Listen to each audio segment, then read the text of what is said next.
Il existe un seuil crucial dans le cerveau qui s'ouvre avant de s'endormir, et c'est à cet instant que se détermine quelle information sera gravée dans votre subconscient. Ce qui réside en vous se manifeste de manière exacte dans votre réalité extérieure. Vous pourriez saboter votre propre vie chaque nuit, sans vous en rendre compte, ou vous pourriez utiliser ces mêmes moments pour catalyser un saut quantique transcendantal dans votre existence. J'ai été témoin de personnes passant de la stagnation à l'abondance en une semaine. J'ai vu des guérisons se produire, des relations se rétablir d'elles-mêmes, et tout cela a commencé par un rituel qui, bien qu'apparemment insignifiant, accède à la partie la plus puissante de votre être. Ce que je vais vous révéler ici n'a peut-être jamais été expliqué avec une telle clarté. J'ai toujours pressenti que les moments précédant le sommeil étaient particuliers. Il y a quelque chose dans cet état liminal, lorsque le corps commence à se mettre en veille et que l'esprit est encore éveillé, qui ressemble à un portail. Je l'appelle le portail alpha.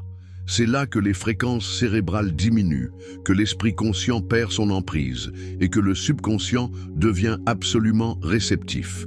J'ai découvert que cet intervalle, les 17 dernières minutes avant, le sommeil profond, détermine avec précision le destin de n'importe quelle personne. Dans cette fenêtre, le cerveau opère entre les états alpha et theta. C'est alors que j'ai réalisé que toute pensée récurrente, toute émotion dominante, toute image mentale que j'avais pendant cette période commençait à se manifester avec une vitesse surprenante. Ce n'est pas de la magie, c'est de la neuroscience appliquée. Une fois que j'ai compris cela, je suis devenu extrêmement intentionnel quant à ce que je laissais entrer dans mon esprit avant de me coucher. En conséquence, ma réalité a commencé à répondre dans un autre langage. Nuit après, une nuit, je me suis retrouvé à créer des scènes mentales vivantes. Je visualisais des réunions réussies. Je sentais le poids des clés d'une nouvelle maison dans mes mains, j'entendais mes propres rires face à une réussite inattendue. J'ai créé un rituel avec des sons, des images et des affirmations qui s'accordaient à la fréquence de ce que je voulais expérimenter. Et il ne s'agissait pas de répéter des phrases pour les répéter, il s'agissait de ressentir. J'ai transformé ce moment en un laboratoire où l'avenir était programmé sans résistance. Je n'ai pas permis aux préoccupations ou aux frustrations d'occuper cet espace. Même si elles ont tenté d'entrer, j'ai entraîné mon esprit à les rediriger. Cet entraînement constant a tout changé, car j'ai réalisé que ce n'était pas le monde extérieur qui définissait mes journées. Ce fut cette petite pause, ce détail invisible dans la routine qui a modifié toute ma fréquence. C'est alors qu'un rituel est né, et lorsque j'ai commencé à l'appliquer systématiquement, quelque chose d'extraordinaire s'est produit. C'est pendant une phase de grand questionnement que j'ai décidé d'essayer quelque chose de nouveau. Ce n'était pas une technique compliquée ni une théorie farfelue. C'était un rituel nocturne simple, structuré autour de 3 piliers: l'affirmation, la visualisation et la répétition. Je l'ai appliqué rigoureusement pendant 7 jours, consécutifs. Et qu'est-ce qui s'est passé après cela? Mes revenus, qui étaient déjà stables, ont tout simplement été multipliés par 10 en moins d'1 an. Je savais que le cerveau avait besoin de la répétition des émotions pour reconfigurer les schémas. J'ai donc créé des phrases spécifiques qui ont activé en moi un véritable sentiment de richesse.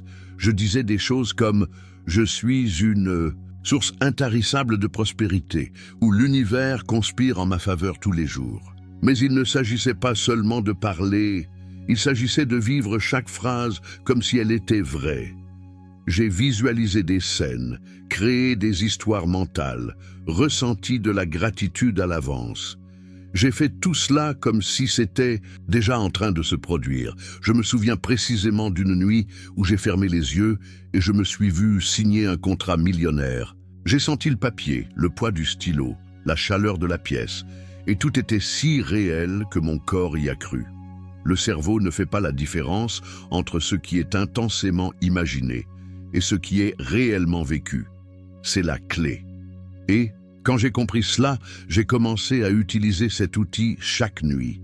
comme quelqu'un qui cultive une graine invisible dans l'obscurité. Le plus intéressant, c'est que je n'ai rien eu à forcer. Les opportunités ont commencé à surgir naturellement. Invitations, réunions inattendues, idées rentables.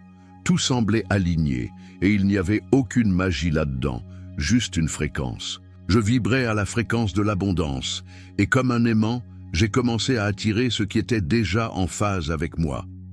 J'ai passé des années à étudier comment le subconscient influence la réalité et ce que j'ai découvert était clair comme de l'eau de roche. Lorsque le cerveau est en état alpha, les barrières entre le conscient et le subconscient disparaissent pratiquement. À ce moment-là, tout ce qui est répété avec émotion passe directement, sans résistance. L'esprit ne questionne pas, ne juge pas, il accepte simplement comme vérité ce qui est répété avec sentiment, et c'est ce qui crée la base de ce qui se manifeste extérieurement. Ainsi, j'ai réalisé que le secret ne réside pas seulement dans la répétition mécanique, mais dans la charge émotionnelle qui accompagne chaque mot. Lorsque quelqu'un dit « je suis prospère », sans rien ressentir du tout, le cerveau l'ignore. Mais si cette même phrase est prononcée avec gratitude, avec conviction, avec tout le corps impliqué, quelque chose change.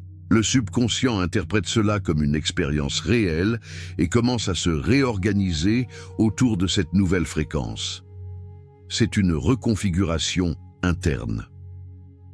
Dans l'une de mes retraites, j'ai vu des personnes transformer leur façon de voir la vie en moins d'une semaine. Non pas parce qu'elles ont appris quelque chose de nouveau, mais parce qu'elles ont ressenti quelque chose de nouveau.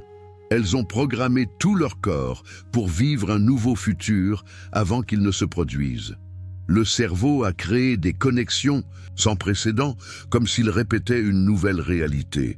Et devinez quoi? Cette réalité a commencé à émerger pas à pas, de manière naturelle et précise. La programmation subconsciente fonctionne comme planter une graine fertile dans un sol fertile.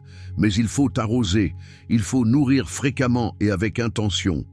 Il ne suffit pas d'essayer un jour et d'oublier le lendemain. Le cerveau a besoin de continuité pour consolider un nouveau réseau neuronal. C'est alors que j'ai réalisé que, même avec un tel potentiel, certaines personnes continuaient de trébucher. Et en investiguant, j'ai découvert 3 erreurs fatales qui sabotaient tout le processus. Tout ne se déroule pas immédiatement. Et avec le temps, j'ai compris que certaines personnes n'obtenaient pas de résultats, non par manque d'efforts, mais à cause d'erreurs silencieuses. La première d'entre elles, appliquer la technique. Lorsque le corps est déjà épuisé, quand l'esprit est sur le point de s'éteindre complètement, il ne reste plus d'énergie pour générer de véritables émotions. C'est comme essayer de planter une graine en terre sèche. L'intention est là, mais la terre ne répond pas.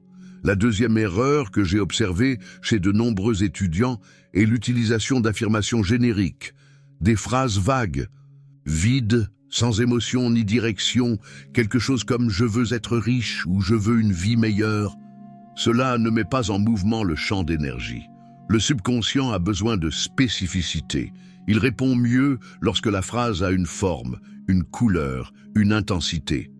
Dire « je gagne 1 million de yens par mois en faisant ce que j'aime » a un pouvoir complètement différent. C'est concret, c'est clair. La troisième erreur, peut-être la plus courante, est de ne pas maintenir la pratique pendant 7 jours consécutifs. L'esprit a besoin de répétition pour consolider une nouvelle voie neuronale. Interrompre le processus prématurément, c'est comme ouvrir un sentier en forêt et le laisser ensuite envahi par la végétation. La fréquence n'est pas durable. C'est pourquoi j'insiste tant sur la constance. 7 jours peuvent sembler courts, mais quand il y a un véritable engagement, ils sont suffisants pour initier une transformation profonde. Lorsque j'ai commencé à appliquer ces principes avec discipline, tout s'est mis en place. Il n'y avait plus de place pour les tentatives superficielles. Ce fut la clarté, la pratique et l'émotion. La formule était là, prête à être utilisée, en tant que je respectais ces éléments. Et c'est à ce moment-là que j'ai développé une séquence exacte de mots, avec un début, un développement et une fin qui a activé mon champ énergétique et reconfiguré mon subconscient, comme si je mettais à jour mon ADN financier. Il est arrivé un point où je savais exactement ce que je devais dire. Il ne s'agissait plus de répéter n'importe quoi. Il s'agissait de choisir, avec une intention chirurgicale, les mots qui accédaient au code source de ma réalité. J'ai créé une séquence. D'abord, un ordre d'ouverture, quelque chose qui avertissait le cerveau. Nous entrons en mode reprogrammation. Des phrases comme « je permets » ou « j'active maintenant » ont fonctionné comme des clés. Elles ont préparé le terrain pour ce qui allait suivre. Après la commande est venue l'essentiel, la reprogrammation de l'ADN financier. Oui, j'ai parlé à mon champ énergétique comme on parle à une intelligence vivante. Je disais par exemple « chaque cellule de mon corps vibre de richesse » ou « mon système nerveux est adapté à l'abondance ». Ces phrases devaient être prononcées avec force, avec présence. Il n'y avait aucun sens à chuchoter sans âme. Le subconscient n'obéit que lorsqu'il sent que vous parlez sérieusement. Pour sceller le processus, j'ai utilisé une expression de clôture, un saut vibratoire, quelque chose comme « c'est fait » ou « ainsi soit-il, ainsi sera-t-il ». C'était l'équivalent d'appuyer sur « Entrée » après avoir écrit une nouvelle instruction. Et plus que cela, c'était un geste de confiance, d'abandon.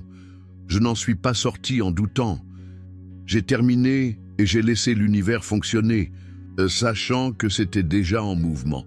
Je n'avais plus besoin d'insister. Tout ce que vous aviez à faire était de rester aligné. Cette formule simple et directe est devenue un pilier de ma vie. C'était comme écrire un nouvel emploi du temps chaque nuit, un script qui disait à mon cerveau quoi attendre, chercher et créer. Et pour renforcer encore ce langage subconscient, j'ai découvert qu'il y avait quelque chose d'encore plus puissant, la visualisation émotionnelle, car au final, les mots donnent forme, mais les images ressenties créent. J'ai appris que l'esprit ne pense pas avec des mots. Il pense en images, et plus ces images sont émotionnelles, plus elles s'inscrivent profondément dans le subconscient.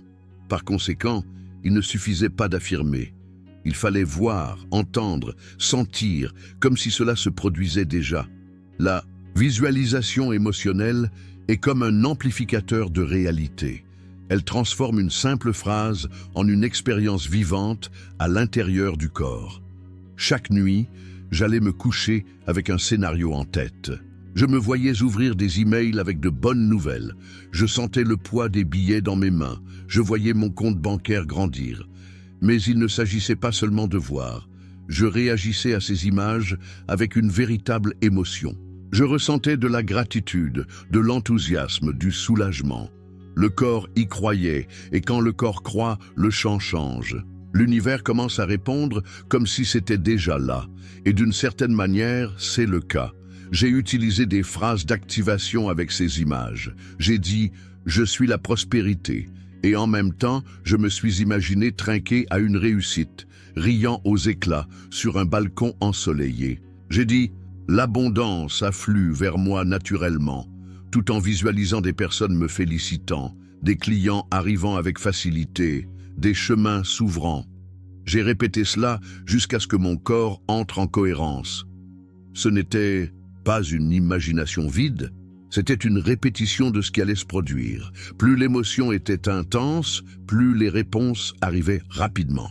Et j'ai commencé à comprendre qu'il s'agissait en réalité d'un langage universel, une conversation silencieuse entre mon champ électromagnétique et le champ quantique.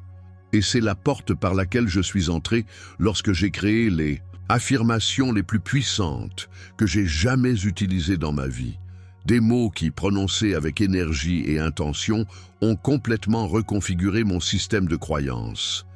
Il y a des mots qui ne sont pas seulement des sons, ce sont des codes. Et quand ces codes sont activés avec la conscience et l'émotion, ils changent tout. J'ai créé des affirmations qui portaient une vibration si intense que tout le corps a réagi. Je disais, par exemple, « Je suis un centre vivant de richesse ». Je le répétais jusqu'à ce que je sente ma poitrine vibrer avec cette idée. Il ne suffisait pas de parler, il fallait vivre l'énergie de ce que je disais. Ces déclarations n'ont pas été choisies au hasard. Elles sont nées Après de nombreuses expériences, de nombreux tests, de nuits de silence, observant comment mon corps réagissait à chaque phrase.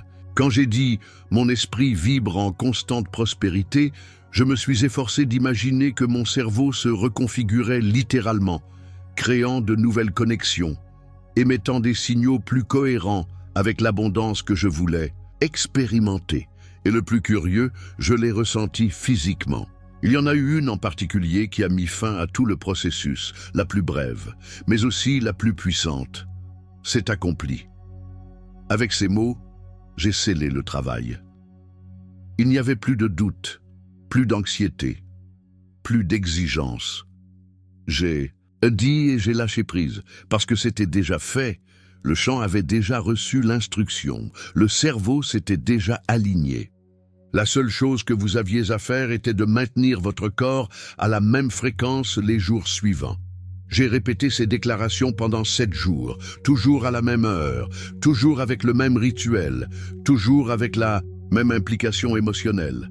Et chaque jour, la réponse de l'univers devenait plus claire. De petits signes, des coïncidences, l'abondance arrivant de manière inattendue. Et tout cela parce que, au-delà des mots, il y avait une force plus grande derrière eux, une intelligence invisible, mais toujours présente qui répondait à ma confiance.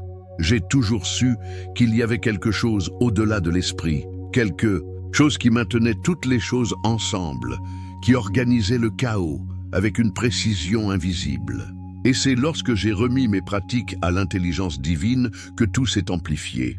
Il ne s'agissait pas seulement de répéter des affirmations ou de visualiser des scènes.